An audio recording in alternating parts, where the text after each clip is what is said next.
Hola, ¿qué tal? ¿Cómo están? Bienvenidos a Caretas Economics, el podcast donde le damos una mirada a las noticias económicas y a veces a las noticias que están un poco debajo del radar, sobre todo en América Latina y el resto del mundo. Está Enrique Hernández desde Ciudad de México, Enrique Chávez en Lima, y en esta ocasión vamos a tratar un tema que compete precisamente a estos dos escenarios. Como sabemos, desde que el gobierno del peruano Pedro Castillo cayó tras un fallido intento de autogolpe, las relaciones diplomáticas entre ambos países se han enfriado sobremanera. Incluso los embajadores fueron retirados y claro, el gobierno de Andrés Manuel López Obrador fue un resuelto defensor no solo del gobierno de Castillo, sino de su reposición. Ahora mismo Castillo ya enfrenta un juicio oral que acaba de comenzar por el autogolpe, por lo cual la fiscalía pide nada menos que 34 años de cárcel para el expresidente. La familia de Castillo se encuentra en México y la actual presidenta Claudia Sheinbaum ha en realidad continuado la línea planteada por su predecesor, por López Obrador, y esto evidentemente ha hecho que las relaciones entre el gobierno de Dina Boluarte, que por cierto fue vicepresidenta de Pedro Castillo, y el gobierno mexicano no estén pues en los mejores términos. Algo especialmente relevante si se toma en cuenta que ambos países son miembros de la Alianza del Pacífico y que México, qué duda cabe, es en términos económicos una potencia latinoamericana. Enrique, esta frialdad, esta incluso tensión por momentos entre ambos gobiernos, ¿se traslada a la esfera del intercambio económico y comercial? No, por fortuna, los acuerdos comerciales que hay entre México y Perú, que en realidad son 3 acuerdos, blindaron las relaciones comerciales, las compras, las ventas, las exportaciones, las importaciones. Esta parte, ahí se ve el claro ejemplo de cuando los acuerdos comerciales se respetan y obviamente no se contaminan en la parte política estos acuerdos comerciales, como lo está viviendo hoy México con Estados Unidos. El año pasado, Perú, vendió a México al menos $900 millones en bienes y servicios, productos, sobre todo de minería, algunos ligados a alimentos. Eh, Hace algunas semanas, días, vino una misión comercial de empresas peruanas a México, que lo han estado haciendo desde 2018. Obviamente, en la pandemia no pudieron venir de forma física, pero sí lo hicieron vía, Zoom o vía redes sociales, a vender y ofrecer todos sus servicios. Sin duda, México, junto con Perú, pues, se han generado oportunidades de negocio importantes que han hecho que muchas empresas, tanto mexicanas de este lado como, peruanas de allá, pues, tengan cierta influencia y poder, incluso, pues, presencia, ¿no? Vemos por el lado de Oxxo en Perú, que, pues, compite directamente, y en México hay cadenas de restaurantes peruanos, obviamente, pues, de muy bajo perfil, dado que también, hay otras cadenas de comida que son más influyentes en nuestro país, Enrique. Claro, por el lado del tamaño de las empresas es evidente que la presencia mexicana es mucho más significativa en el Perú que la de Perú en México. Y de hecho hay no solamente empresas de telecomunicaciones, empresas mineras importantes, acabas de señalar el caso de una cadena de tiendas de conveniencia, como es el caso de Oxxo, donde también entraron muy fuerte a competir con la hegemónica un poco que es Tambo, de la cual has escrito antes en Caretas. Pero la pregunta también va por el lado de que uno podía fijarse cuando se dio esa tensión tan fuerte, el hecho de tener, el embajador mexicano fue, no sé si expulsado es la palabra, pero fue invitado a retirarse en ese momento y claro, hubo también una retribución por el lado mexicano. Y se dio inicialmente esta diplomacia por parte de las empresas, ¿no? Las empresas intentaban normalizar la relación o por lo menos dejar que la relación económica no se contaminara por esta tensión política. Yo entiendo que eso continúa. En los últimos días tuvo alto perfil el tweet, el posteo en la red social X que la presidenta Sheinbaum hizo sobre la visita del abogado argentino Guido Croaxato, que es uno de los abogados que, digamos, defienden la causa de Castillo desde la perspectiva internacional. Pero entiendo que también se ha dado una delegación, o sea, ha visitado una delegación de empresas peruanas a México. Esa relación entonces continúa. Sí, la relación sobre todo de generar oportunidades de inversión, obviamente desde Perú con compañías, quizá no tan grandotas, pero sí con servicios de calidad y obviamente servicios que han venido consolidándose, sobre todo de tecnologías, de marketing, el tema minero, a México también le interesan, y que estas empresas estén instaladas o que les estén ofreciendo estos servicios.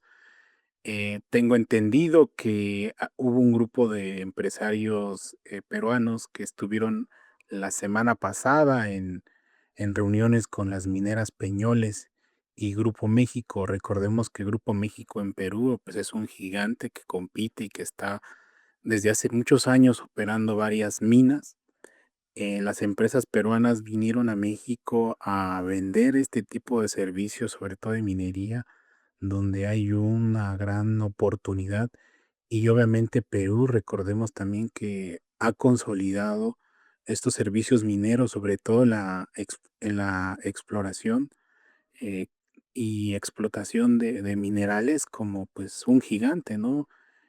Tengo entendido también que las empresas peruanas tienen una fuerte presencia en América Latina, en África, en la misma Europa, a través de estos servicios y que sin duda a las empresas mexicanas también les facilita tener este tipo de acuerdos y estas relaciones comerciales de gran forma. México también desde hace varios años, me parece 3 años, lanzó lo que se llama Litiomex. De Perú sabe mucho de este tema de litio.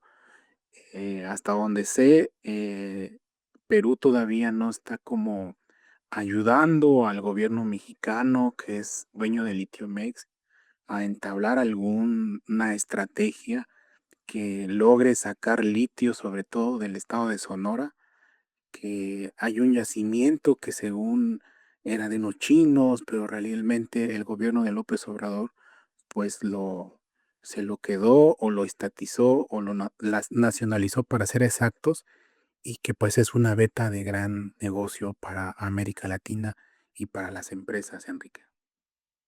Ahora que mencionas, Enrique, el Grupo México es propietario, pues, o es operario de la mina de cobre Tía María, el proyecto minero en realidad que está en Arequipa, que se ha convertido pues en un símbolo de la continuidad minera en el Perú durante muchos años.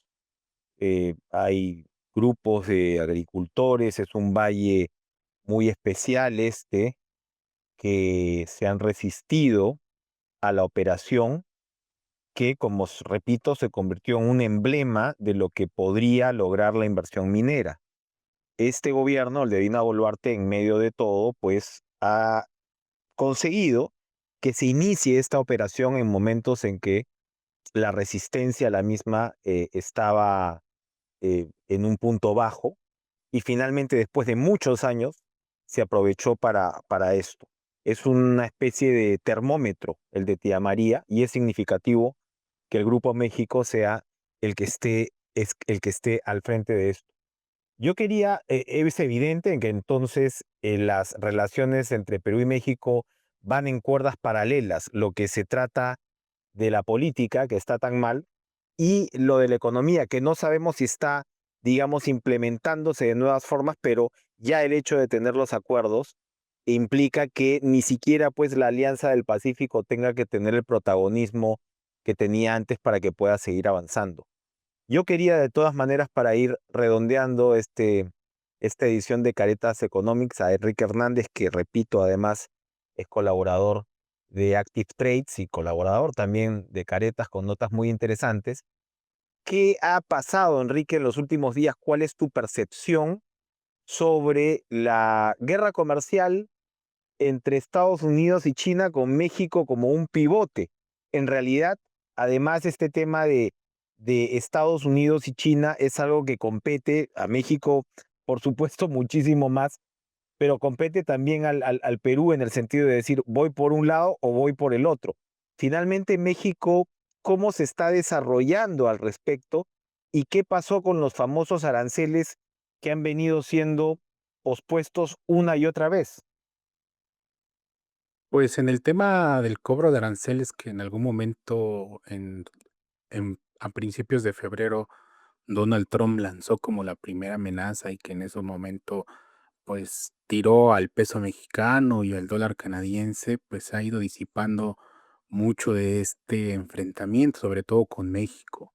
No así con Canadá, con quien sí en algún momento ya también le dijeron a Estados Unidos: "Te voy a cortar la luz", de Nueva York y de otras ciudades de esa zona, por parte de Canadá. En el caso de México, siguen las negociaciones entre el gobierno de Estados Unidos, encabezado por Donald Trump y Claudia Sheinbaum por el lado de mexicano, para que no haya un cobro generalizado de aranceles que se estaría dando a partir del 2 de abril, que sería ya la tercera como la vencida para cobrar este tipo de impuestos. Obviamente hay algunos reportes, sobre todo de la industria del tequila, que si se cobra el 25% de arancel a esta industria, pues prácticamente los estadounidenses estarían pagando 860 millones de dólares en el siguiente año, en los siguientes meses, por el consumo de esta bebida que ha conquistado los paladares en Estados Unidos y que obviamente vende México al menos 3.300 millones de dólares. Eso por Las margaritas y las palomas serán todo un lujo entonces.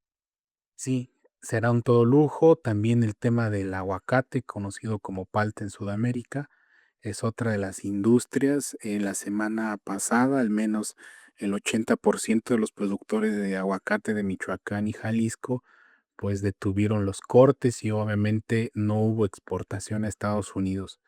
Se estima ahí que se caerá al menos 20% la exportación de aguacates si Donald Trump aplica un arancel a esta industria. Obviamente Estados Unidos no tiene ni por tanto un, una cosecha que le permita dar este tipo de alimento a los estadounidenses. Recordemos que México es el mayor productor de aguacate y el 80% de aguacate que se consume en Estados Unidos es mexicano. El resto es de Estados Unidos, la producción que llega de Colombia, del mismo Perú, de Chile, que han in intensificado sus exportaciones, pero aún así quedan muy lejos para poder al menos, complementar o surtir las 25,000 toneladas en promedio que salen a la semana desde México de aguacate, Enrique. ¿Cómo finalmente han venido reaccionando los mercados? Hasta ahora, de alguna manera, las políticas anunciadas por Trump parecían tener un teflón, al menos en las bolsas estadounidenses. Entiendo que eso ya no va siendo así. Revisaba esta mañana la comparativa que hacía un banco en México que se llama Banamex, y ellos destacan mucho que la bolsa de Hong Kong y las bolsas chinas, sobre todo la de Hong Kong, ha tenido un crecimiento o rendimiento del 23% de enero a la fecha, frente a las caídas que han tenido el Nasdaq y el Standard and Poor's, que oscilan entre 1 y 3%. y que sin duda esto muestra que la política que está implementando de guerra comercial Donald Trump, pues no está siendo bien vista por las empresas que cotizan, o mejor dicho, por los inversionistas que están en estos mercados de valores, Enrique. Y él dice que va a doler un poquito, pero según los economistas va a doler mucho más que un poquito y el dolor no va a valer la pena, ¿no? Pues más que un dolor, yo creo que los bolsillos de los estadounidenses no les va a gustar que todo sea más caro en algún momento, porque en realidad ellos serán quienes tengan que pagar esta este arancel. Obviamente, tampoco les gustará a los estadounidenses que no haya el como ya lo pusimos ahorita en ejemplo, un tequila barato. Muchas de las estrellas de Hollywood tienen sus fábricas de tequila en México. Estos tequilas que llegan a costar hasta $1000 las botellas, pues ya no costarán $1000, sino al menos $1250 o más allá. Estos tequilas ya no podrán estar. Y no solo eso, las mayores fábricas de cerveza que le venden a Estados Unidos esta bebida están instaladas sobre la frontera de México y Estados Unidos en algunas entidades de México, y estas cervezas pues también saldrán un poco más caras. Entonces, poniéndolo por la parte que es alimentos, que es lo que está exigiendo Estados Unidos que se haga en México y que no haya intervención de China, pues sí, ya le estarían midiendo, pues, el agua a los camotes, diríamos en México, desde Estados Unidos, Enrique. Muy bien, Enrique. Bueno, habrá que estoquearse de tequila entonces si es que están en una ciudad estadounidense. Con las paltas no hay mucho que hacer porque, por supuesto, con los aguacates son productos perecibles y claro, hay momentos como el Super Bowl donde entiendo que el consumo de palta o de aguacate mexicano en Estados Unidos es una cosa gigantesca. Enrique Hernández, Enrique Chávez, aquí en Caretas Economics. Nos encontramos, Enrique, nos reencontramos la próxima semana. Así es, hasta mañana y hasta pronto, y un abrazo a todos.